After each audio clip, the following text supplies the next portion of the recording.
Assalamualaikum warahmatullahi wabarakatuh. Halo ya everyone, nice to meet you again in my learning journal video di pertemuan ke-7. Nah, di pertemuan ke-7 kali ini tuh materi yang dibahas itu mengenai format penulisan, logika bahasa dalam film, rasionalisasi data dalam film, kontribusi wawancara dalam pembuatan film, studi pustaka dalam proses pembuatan film, dan juga data visual dalam proses pembuatan film. Jadi, format penulisan film adalah standar yang digunakan untuk menyajikan naskah film secara profesional dan mudah dipahami oleh seluruh kru produksi.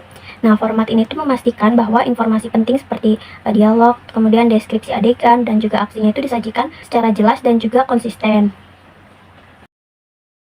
Selanjutnya itu ada logika bahasa dalam film. Logika bahasa dalam film ini tuh merupakan elemen penting yang mempengaruhi cara penonton untuk memahami cerita dan juga karakternya. Dengan menggunakan bahasa secara logis dan juga terstruktur, ini tuh akan membuat film itu bisa mendalami filmnya.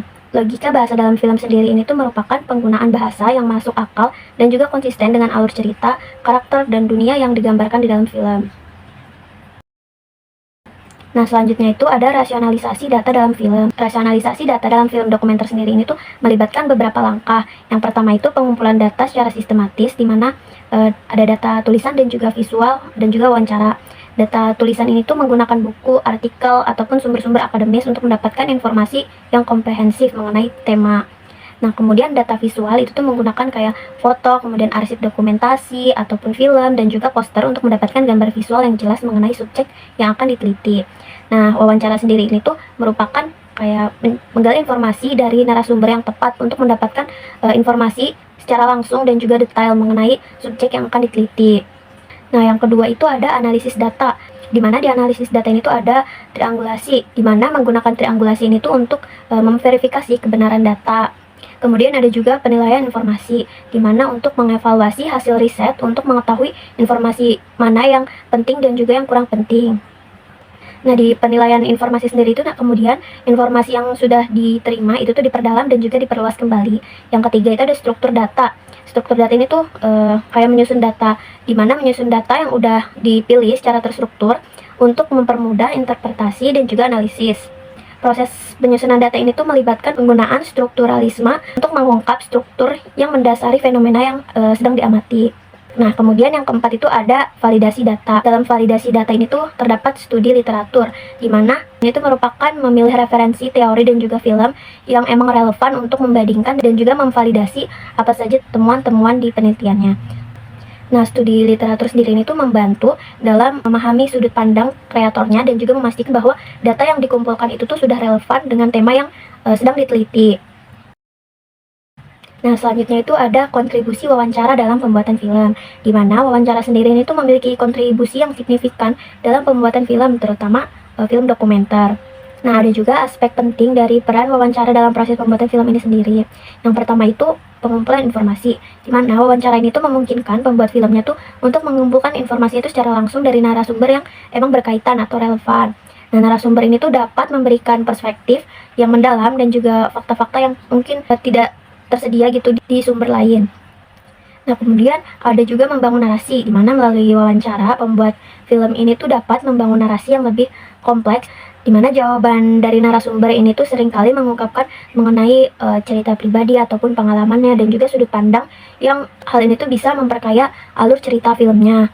Hal ini tuh juga membantu dalam menciptakan kayak hubungan emosional antara penonton dan juga subjek filmnya. Kemudian ada mendalami karakter. Dalam film fiksi, wawancara dengan aktor ataupun karakter ini tuh dapat membantu sutradaranya untuk memahami cara terbaik untuk menghidupkan karakter tersebut. Nah, kemudian selanjutnya itu ada menggali emosi dan autentisitas, di mana wawancara ini tuh juga berfungsi untuk menggali emosi dan juga pengalaman pribadi dari narasumbernya. Dengan pertanyaan yang tepat, pembuat film itu bisa mendorong narasumbernya tuh untuk berbagi cerita yang lebih intim atau autentik, sehingga meningkatkan kualitas emosional di dalam filmnya nanti.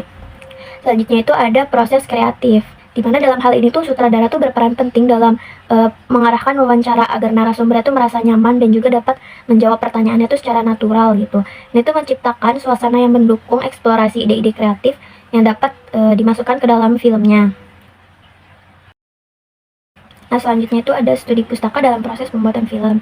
studi pustaka dalam proses pembuatan film sendiri itu merupakan langkah yang penting untuk membantu membuat film, mengumpulkan dan juga menganalisis informasi dari berbagai sumber untuk mendukung pengembangan cerita dan juga konsep filmnya. Nah, ada juga beberapa langkah untuk melakukan studi pustaka. Yang pertama itu pengumpulan data, di mana studi pustaka ini tuh melibatkan pencarian dan juga pengumpulan dari berbagai referensi, kayak misalkan buku ataupun artikel, jurnal, dan juga sumber online yang memang relevan mengenai tema film yang akan dibuat ini. Yang kedua itu memahami konteks. Dengan melakukan studi pustaka, pembuat film itu dapat memahami konteks historis, kemudian sosial ataupun budaya dari tema yang akan diangkat ini. Dan itu membantu dalam menciptakan narasi yang lebih kaya dan juga mendalam, serta memberikan perspektif yang lebih luas kepada penontonnya. Nah, yang ketiga itu ada menentukan kerangka cerita, di mana data yang diperoleh dari studi pustaka ini tuh dapat digunakan untuk merancang kerangka cerita dan juga karakter dalam filmnya, di mana informasi ini membantu penulis skenario dalam menentukan alur, tokoh, dan juga konflik yang emang relevan sama tema filmnya. Yang keempat itu validasi informasi, di mana studi pustaka itu juga berfungsi untuk memvalidasi informasi yang diperoleh melalui wawancara dan juga observasi. Dengan membandingkan data dari banyak sumber, pembuat film ini bisa memastikan data itu tuh akurat dan juga kredibilitas atau tidak. Dan yang kelima itu ada pengembangan visual dan estetika, di mana sumber-sumber pustaka ini tuh dapat memberikan inspirasi untuk elemen visual dan juga estetika dalam filmnya, seperti kostum, kemudian desain setnya, dan juga tata artistik lainnya. Ini tuh penting untuk menciptakan suasana yang sesuai dengan tema dan juga narasi filmnya. Nah, selanjutnya itu ada data visual dalam proses pembuatan film, di mana data visual dalam proses pembuatan film ini memainkan peran yang sangat penting karena elemen-elemen visual itu bisa membantu untuk menyampaikan cerita, emosi, dan juga pesan yang mau disampaikan dengan cara yang kuat dan juga menarik.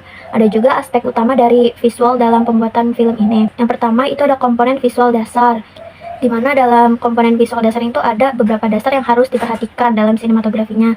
Yang pertama itu ada ruang atau space, di mana ruang atau space ini tuh pengaturan elemen dalam frame untuk menciptakan kedalaman dan juga perspektif. Yang kedua itu ada garis atau line. Penggunaan garis ini tuh untuk mengarahkan perhatian penonton dan juga menciptakan struktur visualnya.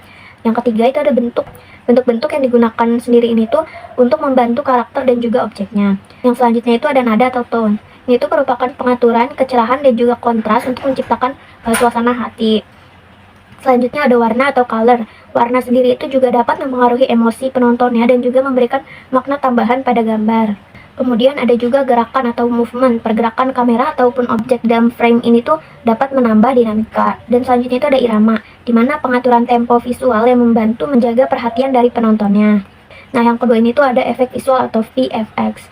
Nah, efek visual sendiri itu merupakan teknik penting di dalam produksi film modern, terutama untuk genre fiksi ilmiah dan juga fantasi, di mana teknik seperti CGI, green screen, dan juga motion capture ini tuh digunakan untuk menciptakan gambar yang tidak mungkin diambil secara fiksi. Misalnya tuh kayak CGI ini tuh digunakan untuk membuat karakter dan juga lingkungan 3D yang bakal terlihat realistis gitu, sedangkan green screen ini tuh memungkinkan penggabungan elemen nyata dengan latar belakang digital. Yang ketiga itu ada komposisi visual.